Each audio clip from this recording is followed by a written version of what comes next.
आज का जो टॉपिक है वो इंग्लिश ग्रामर का टॉपिक है, जिस टॉपिक का नाम है विल सेल प्लस बी। मैं आज इस वीडियो लेक्चर में आपको ये बताने वाला हूँ कि विल सेल प्लस बी का प्रयोग किस किस अवस्थाओं में किया जाता है। विल सेल प्लस बी को समझने के लिए मैंने आपके सामने बच्चों एक पहचान रखी है। देखिए ज़रा ध्यान से, पहचान आप कैसे पहचानने वाले हो कि किस जगह पर विल का प्रयोग करना है, नहीं किस जगह पर विल सेल बी का प्रयोग करना है। तो स्पष्ट रूप से बताने वाला हूँ। जिस सेंटेंस के लास्ट में बनेगा, बनेगी, बनेंगे या फिर होगा, होगी, होंगे, बात को ध्यान से सुनना बेटे। जिस सेंटेंस के लास्ट में बनेगा, बनेगी, बनेंगे आ जाए या फिर होगा, होगी, होंगे आ जाए, इन सभी कंडीशन में आप वहाँ पर विल सेल प्लस बी का प्रयोग कर सकते हो। विल सेल बी का प्रयोग करने से पहले मैं आपको एक बात और बताना चाहूँगा। इस बात का सख्त ध्यान देना होगा कि उस सेंटेंस के अंदर नोट है यहाँ पर वर्ब का प्रयोग ना किया गया हो। इसका हमें बहुत ज़्यादा ध्यान देना होगा। वर्ब का प्रयोग उस सेंटेंस में नहीं होना चाहिए। एग्ज़ाम्पल के लिए अब एक प्रश्न बनता है, वर्ब क्या होती है। एक प्रश्न बन गया भाई, वर्ब क्या होती है। तो मैं यहाँ पर बताऊँगा, जैसे आना, आने को आप इंग्लिश में कम कहते हो, जाने को आप इंग्लिश में गो कहते हो, रोने को आप इंग्लिश में वीप कहते हो। ठीक है, तो ये सारी वर्ब्स हैं। आप कहोगे सर आप एग्जाम्पल के माध्यम से समझा दीजिए कि हाँ वर्ब का प्रयोग कैसे नहीं होना चाहिए। तो चलिए हम उदाहरण से समझते हैं कि ऐसे सेंटेंस में वर्ब का प्रयोग कैसे नहीं होता। देखिए ज़रा ध्यान से, मैंने कहा मैं काम करूँगा। देखो लास्ट में गा आ गया ना, गा यहाँ पर भी है। ठीक है, तो इस बात का सख्त ध्यान देना।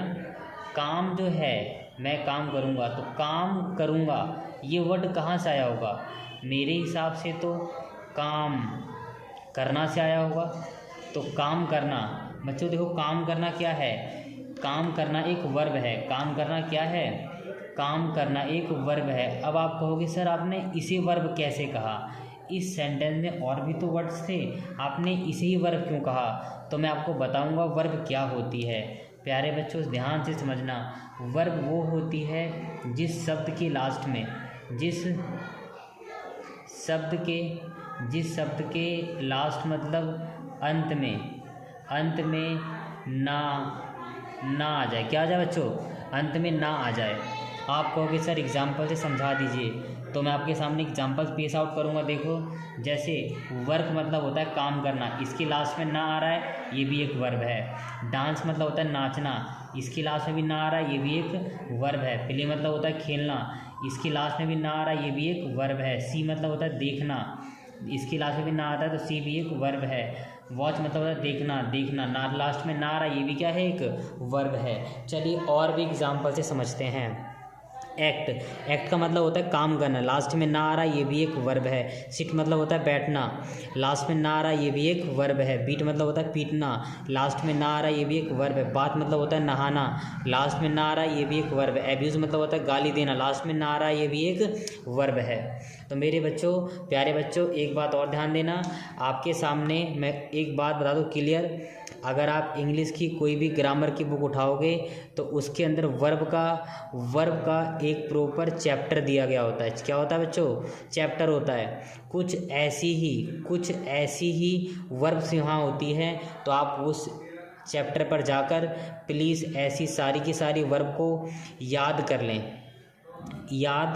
लें। इससे फ़ायदा ये होगा कि आप समझ जाएंगे कि वर्ब वाले कौन से वर्ड्स होते हैं। तो ध्यान देना, विल सेल बी के साथ जब पहचान ये बने तो उन सेंटेंस में वर्ब का प्रयोग नहीं होना चाहिए।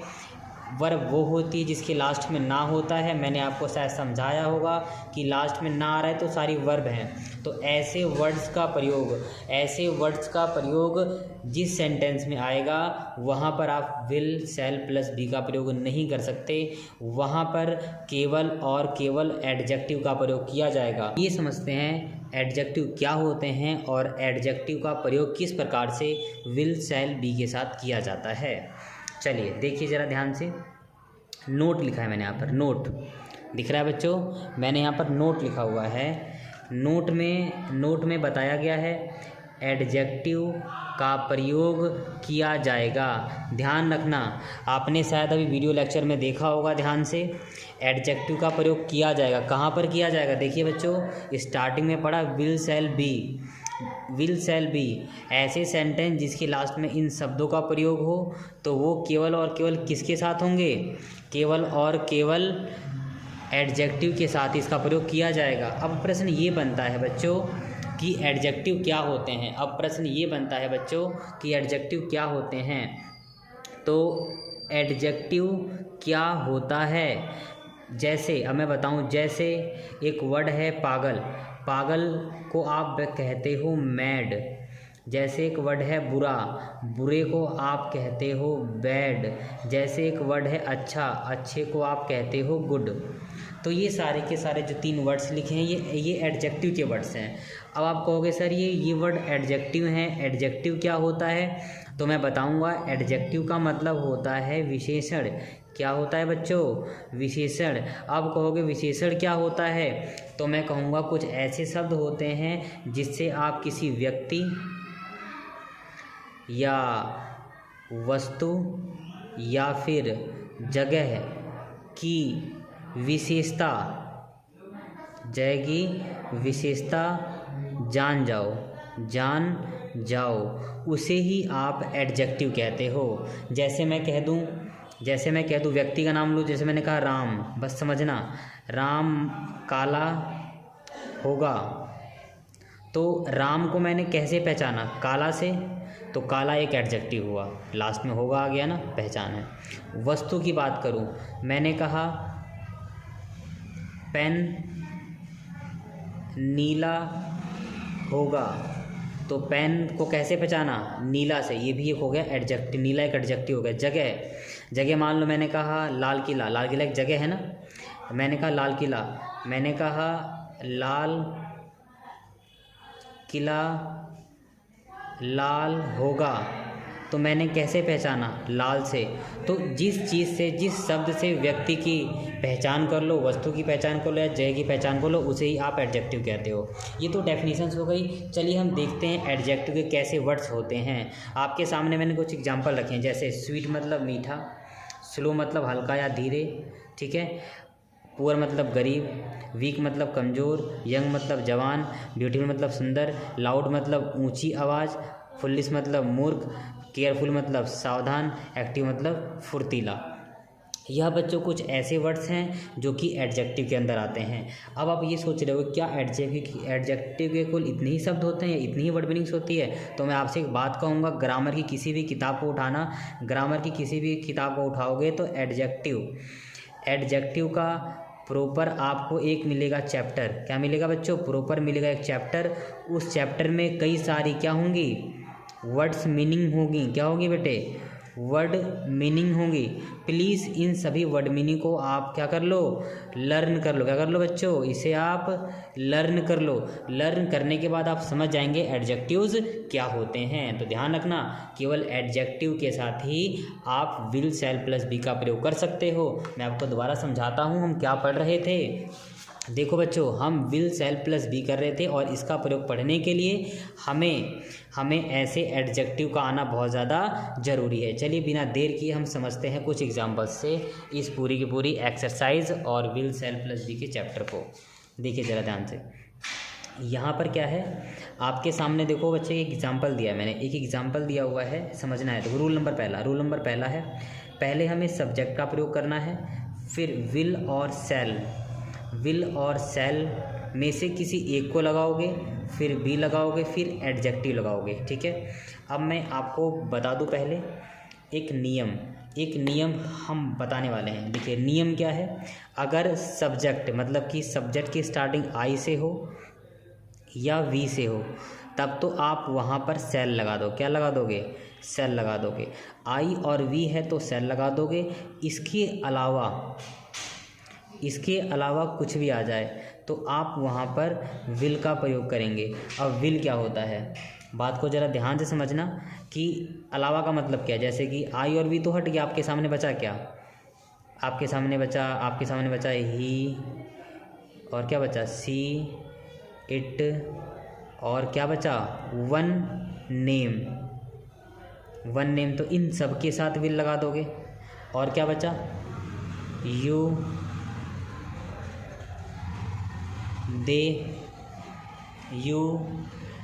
दे और नेम्स। क्या बचा बच्चे? नेम्स। तो इन सब के साथ भी आप विल लगा दोगे। अलावा का मतलब यही तो हुआ, आई हो वी हो तो सेल लगा देना, बाकी इनमें से कुछ भी आ जाए तो विल लगा देना। बस ये है नियम। चलिए अब हम समझते हैं कुछ एग्जाम्पल के साथ। देखिए पहला एग्जाम्पल लिखा है बच्चे मैंने, राम आज पागल होगा।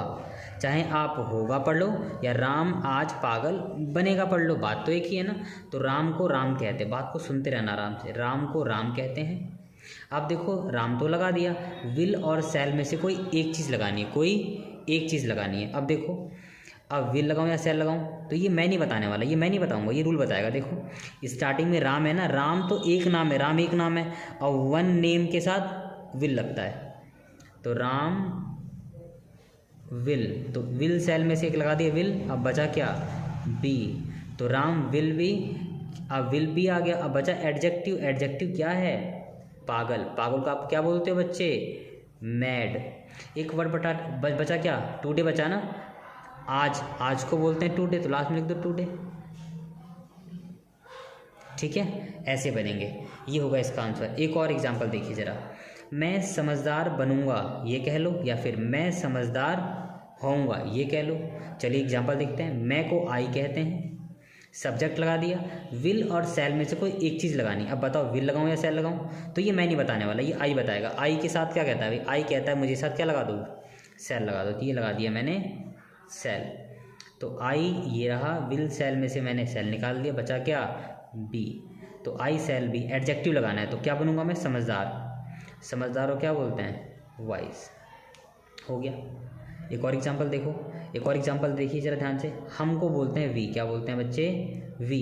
अब सब्जेक्ट लगा दिया, विल और सेल में कोई चीज़ लगानी है तो वी के साथ क्या लगेगा? विल या सेल? तो वी के साथ सेल लगेगा, तो वी सेल।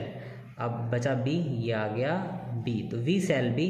एडजेक्टिव लगाना है। एडजेक्टिव क्या बेटे? काला। काली तो पहचान, हमारी पहचान काला है, ब्लैक, BLACK, ब्लैक। तो आई होप आपने रूल नंबर फर्स्ट को केयरफुली देखा होगा। अब प्यारे बच्चों हम रूल नंबर सेकंड की ओर। रूल नंबर सेकंड में क्या है देखिए, रूल नंबर सेकंड में लिखा हुआ है पहले सब्जेक्ट, फिर सब्जेक्ट है, सब्जेक्ट के बाद विल है और सेल है, विल है और सेल है। देखो विल है और सेल है, उसके बाद नॉट है, बी है और एडजेक्टिव है। तो हमें ये पता लगा रूल नंबर फर्स्ट और रूल नंबर सेकंड में अंतर ये है कि इस वाले में क्या आ गया बच्चे? इस वाले में नॉट आ गया। क्या आ गया बच्चों?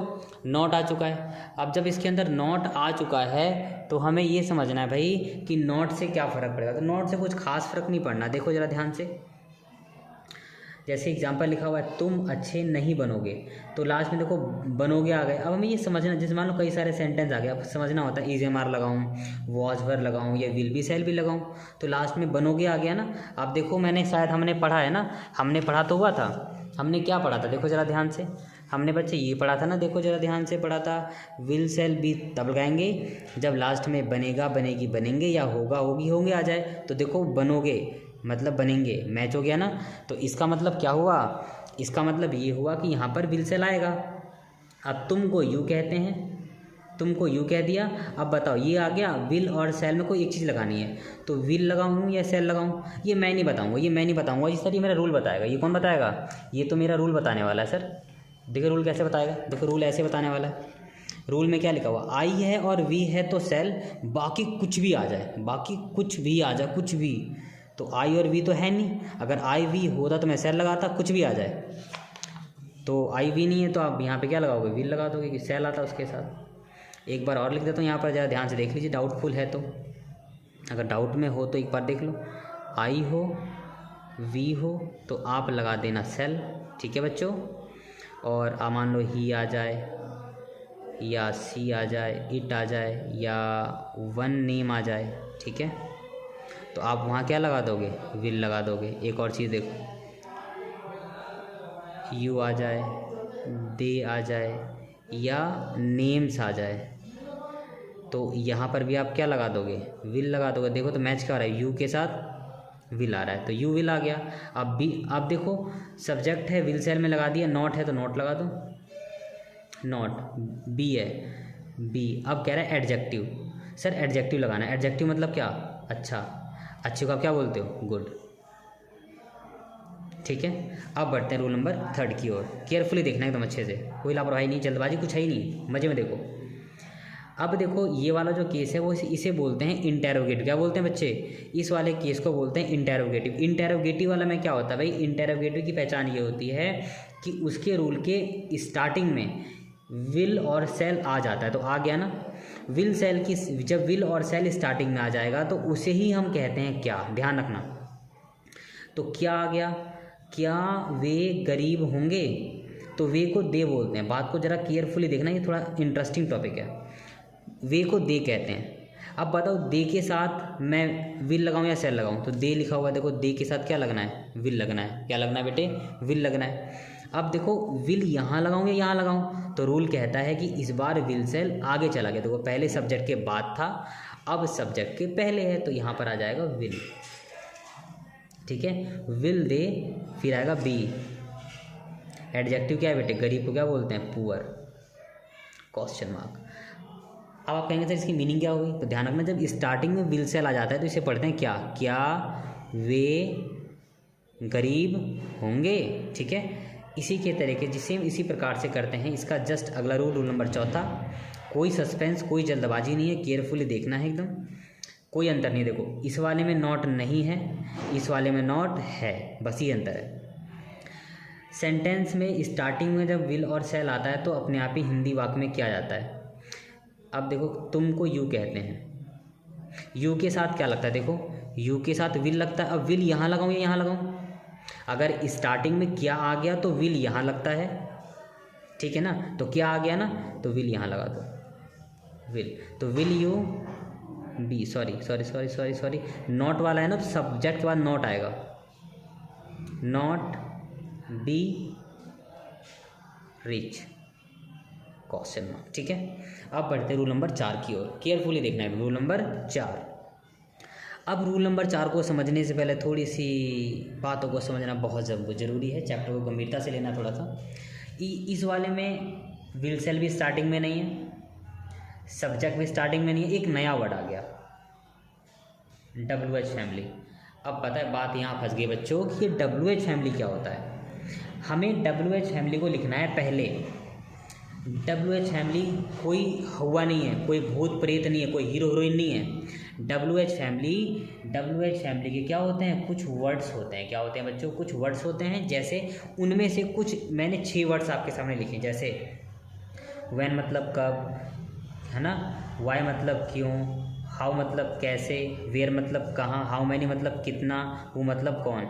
ये मैंने 6 वर्ड लिखे हैं, ये WH फैमिली के वर्ड्स होते हैं। ऐसे ही WH फैमिली के मेरे सामने तो लगभग 80 वर्ड्स हैं। कितने वर्ड है बेटे, लगभग 80 वर्ड्स हैं। उन सारे 80 वर्ड्स को याद कर लोगे तो आपको याद हो जाएगा कि WH फैमिली क्या होती है।